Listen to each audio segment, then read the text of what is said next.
इस कहानी का नायक एक अनोखी और असाधारण शक्ति का मालिक है। चाहे वह कितनी भी बार मरे, वह हमेशा पुनर्जन्म लेता है। यह चक्र इतनी बार दोहराया जा चुका है कि अब इसमें कोई नई बात या उत्साह नहीं बचा है। हर बार वह किसी नए युग और अलग दुनिया में जन्म लेता है, प्राचीन सभ्यताओं से लेकर उन समाजों तक जिन्होंने अंतरिक्ष की गहराइयों को भी जीत लिया है। चलिए इस रोमांचक यात्रा की कहानी शुरू करते हैं। इस बार हमारे हीरो की लापरवाही ने एक राक्षस के खिलाफ लड़ाई में उसकी जान ले ली, लेकिन वह एक बार फिर से बच्चे के रूप में पुनर्जन्म लेता है। हालांकि वह पुनर्जन्म में माहिर है, ऐसे ही वह अपने आसपास का निरीक्षण करता है।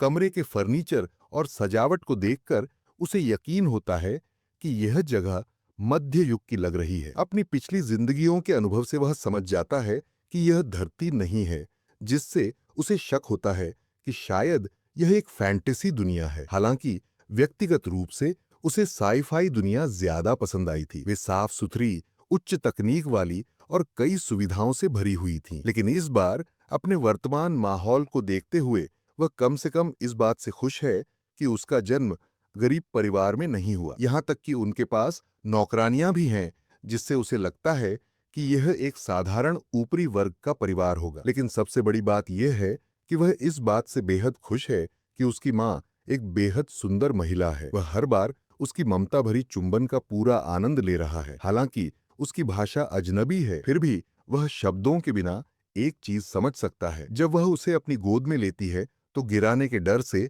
कसकर पकड़ती है, और उसकी आंखों में जो गर्मजोशी है वह बताती है कि उसे इस जीवन में एक स्नेहिल माँ मिली है, जो अपने आप में एक वरदान है। अपनी अनगिनत जिंदगियों में उसने हर तरह की माँओं को देखा है, लेकिन मातृत्व का प्यार हमेशा उसे नहीं मिला। उसे जन्म के तुरंत बाद छोड़ दिया गया था, और एक बार तो उसे बाल मजदूरी में भी फंसा दिया गया था। लेकिन इस बार उसे लगता है कि यह जिंदगी बाकी जिंदगियों की तरह कठिन नहीं होगी। तभी एक नौकरानी अंदर आती है और आग्रह करती है कि वह राजकुमार को पकड़ ले, क्योंकि महिला शायद थक गई हो। राजकुमार का जिक्र सुनकर वह चौंक जाता है। उसे उम्मीद नहीं थी कि इस बार वह शाही परिवार में जन्म लेगा। फिर भी वह यह समझ नहीं पा रहा है कि उसकी माँ इतनी खुश क्यों नहीं दिखती। उसे जल्द ही इसका जवाब मिल जाता है जब उसकी माँ नौकरानी को याद दिलाती है कि लोग इस बच्चे को राजकुमार नहीं मान सकते। दरअसल यह महिला, जिसका नाम राणा है, साधारण पृष्ठभूमि से थी। वह खुद एक नौकरानी हुआ करती थी, ठीक उसी तरह जैसे चेना। वह चेने से कहती है कि बस उसे उसके नाम से पुकारा करे और औपचारिकताओं की कोई जरूरत नहीं है, खासकर जब आसपास कोई और न हो। राणा मानती है कि इस बच्चे को राजकुमार केवल इसलिए कहा जाता है क्योंकि उसकी रगों में राजा का खून बहता है, लेकिन सच्चाई इससे बहुत अलग और कम सम्मानजनक है। इस बच्चे में एक साधारण पृष्ठभूमि वाले व्यक्ति का खून भी शामिल है। राणा पहले से जानती है कि कुलीन वर्ग और शाही उपपत्नियों ने उसके बेटे को खारिज कर दिया है, यह दावा करते हुए कि उसकी साधारण उत्पत्ति के कारण उसे उत्तराधिकार या शक्ति का कोई अधिकार नहीं है। अपनी माँ को दुख में डूबा देख बच्चा जल्दी से उसके आंसू पोंछने की कोशिश करता है, जो सच में उसकी माँ को खुश कर देता है। राणा सोचती है कि यह दिल को छूने वाला है कि उसका बच्चा उसे दिलासा देने की कोशिश कर रहा है। हालांकि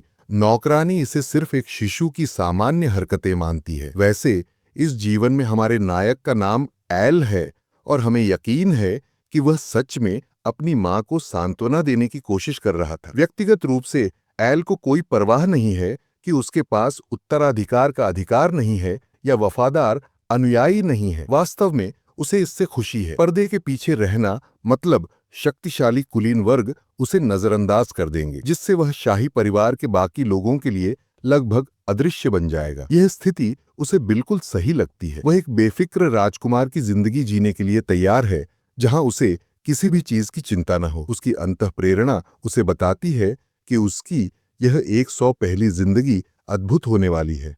एल खुद को लेकर काफी अच्छा महसूस कर रहा है, क्योंकि उसके अंदर शाही और साधारण दोनों का खून है। उसके लिए ये किसी जैकपॉट से कम नहीं है, क्योंकि वह केवल एक सरल जीवन चाहता है जो अमीरों के नाटकों से दूर हो। लेडी राणा और चेना उसकी देखभाल कर रही हैं। राणा उसे देखकर सोचती है कि वह कितना खुश लगता है, और काश वह उसे इसी तरह खुश रख पाती, लेकिन वह जानती है कि ऐसा हमेशा संभव नहीं होगा। जब एल शक्ति शब्द सुनता है तो वह अपने सपने से जाग जाता है और अपने अंगूठे को चूसने लगता है। वह अपने हालात के बारे में सोचने लगता है। एक ऐसी दुनिया में जहां सब कुछ परिवार और रैंक पर आधारित है, एक ऐसा राजकुमार होना जो कुछ भी उत्तराधिकारी नहीं कर सकता, ऐसा लगता है जैसे एक मोहरे के समान हो, जिसके पास सिंहासन के लिए लड़ने का कोई अधिकार नहीं है। उसे एहसास होता है कि उसके पास न तो ताकत है, न कोई समर्थन और न कोई भविष्य। उसे लगता है कि लोग उसका इस्तेमाल करेंगे और फिर उससे छुटकारा पा लेंगे। लेकिन तभी वह खुद को याद दिलाता है कि उसकी माँ को उसकी चिंता करने की जरूरत नहीं है, क्योंकि वह पूरी तरह आश्वस्त है कि वह हालात को संभाल सकता है, खासकर जब वह अपने पिछले जन्मों में माहिर रह चुका है। 3 महीने बीत जाते हैं और लेडी राणा सोते हुए बेबी एरोल को देखती है। उसे लगता है कि वह किसी छोटे फरिश्ते जैसा दिखता है। वह उसके बाल सहलाती है और सोचती है, काश यह राजा जैसा महसूस होता। तभी चेना उसे बताती है कि गाड़ी तैयार है। राणा जल्दी से एरोल के गाल पर एक चुंबन देती है और उसे अच्छा बच्चा बने रहने को कहती है। दरवाजा बंद होते ही पता चलता है कि एरोल सच में सो नहीं रहा था, वह दिखावा कर रहा था। वह हंसता है, लेकिन तुरंत अपना मुंह ढक लेता है ताकि चेना अंदर न आ जाए। एरोल सोचता है कि यह आकर्षक दिखना भी मुश्किल काम है, खासकर एक बच्चे के रूप में, जब हर कोई उसे देख रहा होता है। फिर वह उठकर बैठता है, कुछ ऐसा करने के लिए तैयार जो कोई बच्चा नहीं कर सकता। Power up. उसे पता है कि समय कम है और उसे अपनी जिंदगी आसान बनाने के लिए ताकत चाहिए। हर दुनिया में उसने एक बात सीखी है, ताकत ही सब कुछ है। अगर वह मजबूत होगा तो कोई उससे उलझने की हिम्मत नहीं करेगा। संवर्धन करते हुए एरोल अपने पिछले जन्मों के बारे में सोचता है और इस बात पर गर्व करता है कि उसने कोई भी जन्म व्यर्थ नहीं किया। उसकी सबसे बड़ी उपलब्धियों में से एक था एक ऐसी विधि विकसित करना जो उसे बच्चे के रूप में भी प्रशिक्षण लेने की अनुमति देती है। द ओरिजिन क्रिएशन चियोंग टेक्निक। यह विधि उसकी 30वीं पुनर्जन्म में विकसित की गई थी और यह पूरी तरह से गेम चेंजर है। इस विधि से वह अपनी प्राकृतिक ची और ओरिजिन ची को एक साथ प्रशिक्षित कर सकता है। सबसे अच्छी बात यह है कि कोई भी यह पता नहीं लगा सकता कि वह प्रशिक्षण ले रहा है। एरोल जल्दी से गणना करता है कि अगर वह इसी तरह से जारी रहा तो वह 10 साल की उम्र तक 60 साल की आंतरिक ची और 20 साल की उम्र तक 180 साल की ची हासिल कर लेगा। एक बार शुरुआती चरणों से आगे बढ़ने के बाद उसे इतनी मेहनत से ध्यान केंद्रित करने की भी जरूरत नहीं होगी। वह चाहे तो चेना की गोद में आराम करते हुए भी ट्रेनिंग कर सकता है। गति बढ़ाने के लिए एरोल अपनी ऊर्जा का उपयोग अपनी नसों को उत्तेजित करने में करता है, जिससे सारी ची उसके मस्तिष्क और फ्रंटल लोब की ओर जाती है। इस प्रक्रिया से उत्पन्न गर्मी उसके शरीर में फैल जाती है, जिससे वह पसीने में तरबतर हो जाता है और तीव्र असहनीय दर्द महसूस करता है। जैसे जैसे ऊर्जा बढ़ती है, एरोल को लगता है कि वह नियंत्रण खोने वाला है। वह चीखता है, लेकिन तुरंत खुद को रोक लेता है। चेना आवाज सुनकर कमरे में भागती है, लेकिन जब वह उसे देखती है तो एरोल अपने पालने में चुपचाप सोने का नाटक कर रहा होता है। चेना सोचती है कि शायद उसे डायपर बदलने की जरूरत है और उसे सूंघने के लिए झुकती है। एरोल अंदर ही अंदर घबरा जाता है, ये जानते हुए कि उसका कोई भी स्पर्श उसकी सारी मेहनत बर्बाद कर सकता है। लेकिन उसकी राहत की बात है कि चेना को कुछ भी संदिग्ध नहीं लगता और वह यह बड़बड़ाते हुए चली जाती है कि शायद उसे बुरा सपना आया होगा। जैसे ही वह जाती है, एरोल का शरीर एक मिनी भट्टी जैसा हो जाता है। उसकी ऊर्जा हर जगह से रिसने लगती है। वह इसे संभालने के लिए संघर्ष करता है, यह महसूस करते हुए कि उसका शरीर शायद इस तनाव को सहन न कर पाए। इसके बावजूद वह दर्द से जूझता रहता है, ये ठानकर कि वह किसी को भी अपनी जिंदगी नियंत्रित करने नहीं देगा, चाहे इसके लिए उसे सब कुछ जोखिम में डालना पड़े। एरोल पूरी तरह से यह तय कर चुका है कि वह ओरिजिन क्रिएशन चियोंग टेक्निक का उपयोग करके इतना ताकतवर बनेगा कि वह आराम से अपनी शर्तों पर जिंदगी जी सके।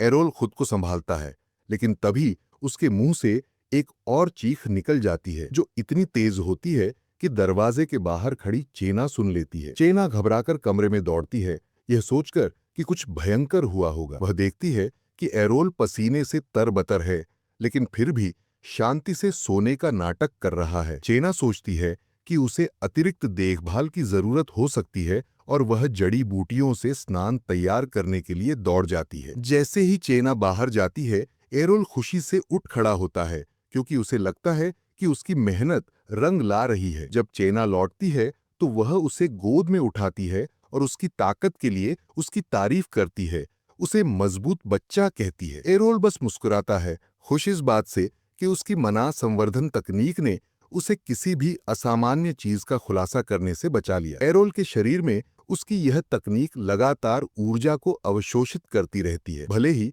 वह खा रहा हो या सो रहा हो, उसे खुशी होती है यह जानकर कि सिर्फ 3 साल में वह ज्यादातर वयस्कों से ज्यादा ताकतवर हो जाएगा। 10 साल की उम्र तक उसकी शक्ति अद्वितीय होगी और यह विचार उसे बेहद उत्साहित करता है।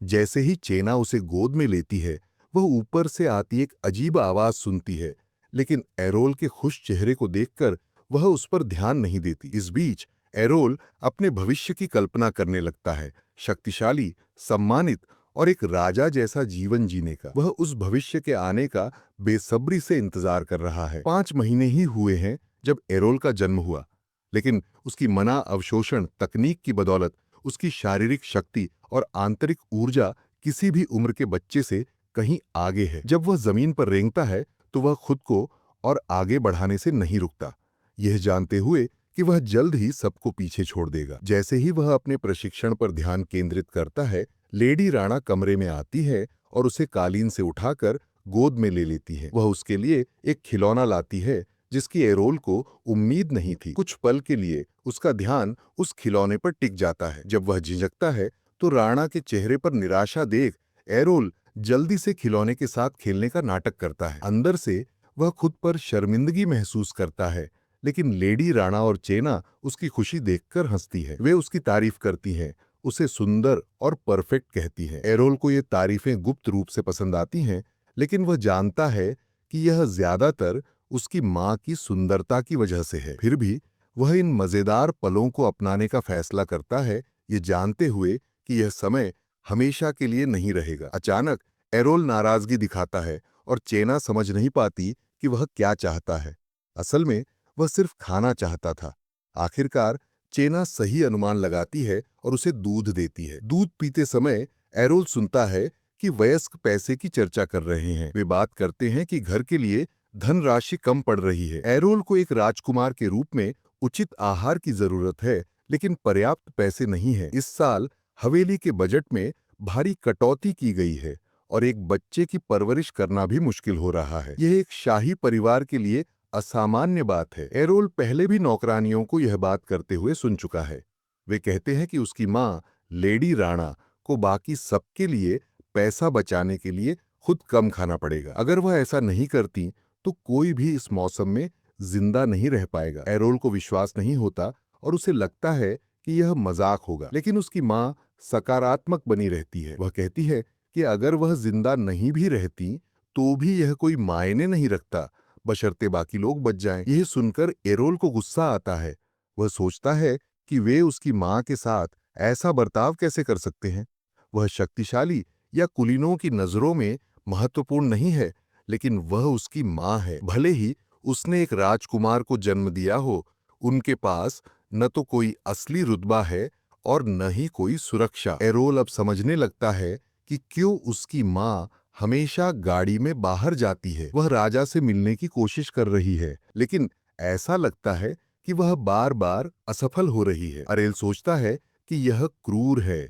भले ही राजा उसकी परवाह न करता हो, वह फिर भी उसके बच्चे की माँ है। वह दूसरों को उसे इतना बुरा व्यवहार करने की अनुमति कैसे दे सकता है। इस पर वह फिर से रोने लगता है और चाइना उसे ले जाकर लेडी राणा के पास देती है, जहां वह शांत हो जाता है और उसकी बाहों में सुकून पाता है। एक बच्चे के रूप में भी अरेल अपनी माँ की मदद करना चाहता है। वह जानता है कि वह ज्यादा कुछ नहीं कर सकता, लेकिन उसे कुछ करना होगा। सर्दी आ रही है और स्थिति केवल और बिगड़ेगी, खासकर हीटिंग की लागत को देखते हुए। अपने बेबी बेड में वह अपने बॉस बेबी दिमाग का इस्तेमाल करता है और सोचने लगता है कि वह अपनी माँ की मदद के लिए क्या कर सकता है। फिर अचानक उसे एक आइडिया आता है। जब अरेल चूल्हे में कोयले को देखता है तो उसे याद आता है कि कोयले में कार्बन होता है और हीरे जैसे रत्न भी कार्बन से बने होते हैं। उसका चमकदार दिमाग एक तरीका देखता है जिससे वे पैसे की समस्या का हल निकाल सकते हैं। अगर वह कोयले को हीरे में बदल सकता है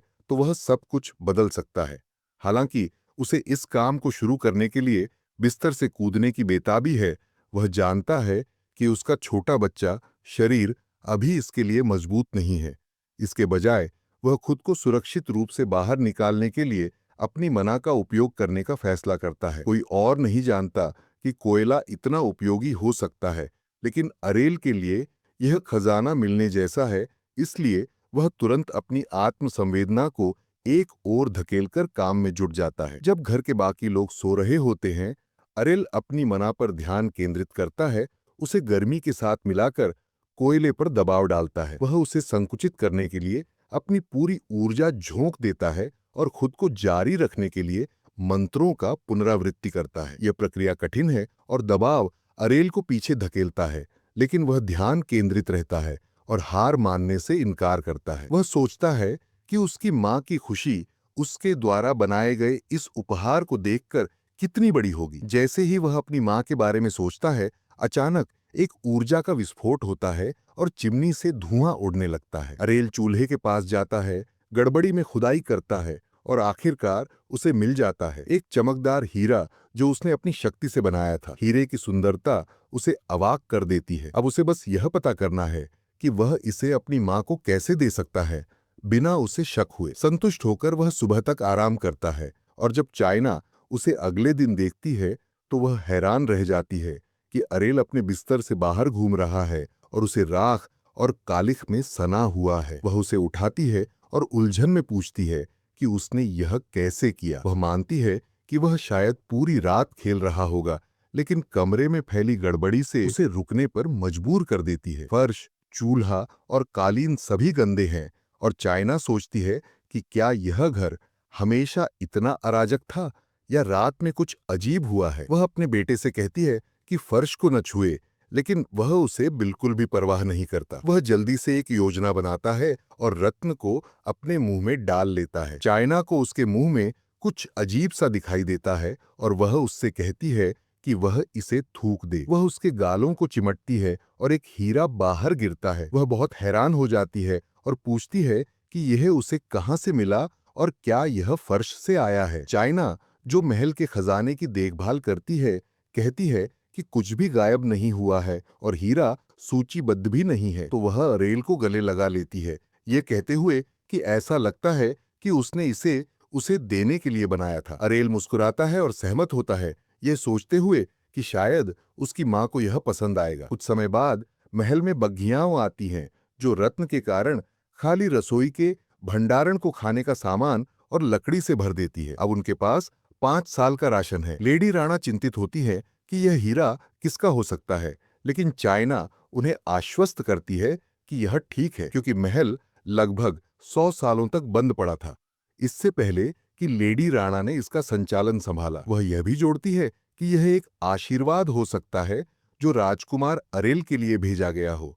लेडी राणा निश्चित नहीं है, लेकिन वह उन संसाधनों के लिए आभारी महसूस करती है। अरेल अपनी मां के कपड़े से लिपटा रहता है, सोचते हुए कि उसे सिर्फ तब तक संघर्ष करना होगा जब तक वह बड़ा नहीं हो जाता। वह एक भविष्य का सपना देखता है जहां उसकी मां को अब और संघर्ष नहीं करना पड़ेगा। जब वह अपनी मां से लिपटता है तो वह वादा करती है कि वह यह सुनिश्चित करेगी कि राजा को पता चले कि उसका एक बेटा है जिसका नाम अरेल है। उस सर्दी में चूल्हा जलता रहता है और महल की वित्तीय स्थिति आखिरकार फिर से पटरी पर आ जाती है। महल के चारों ओर बदलाव स्पष्ट होते हैं।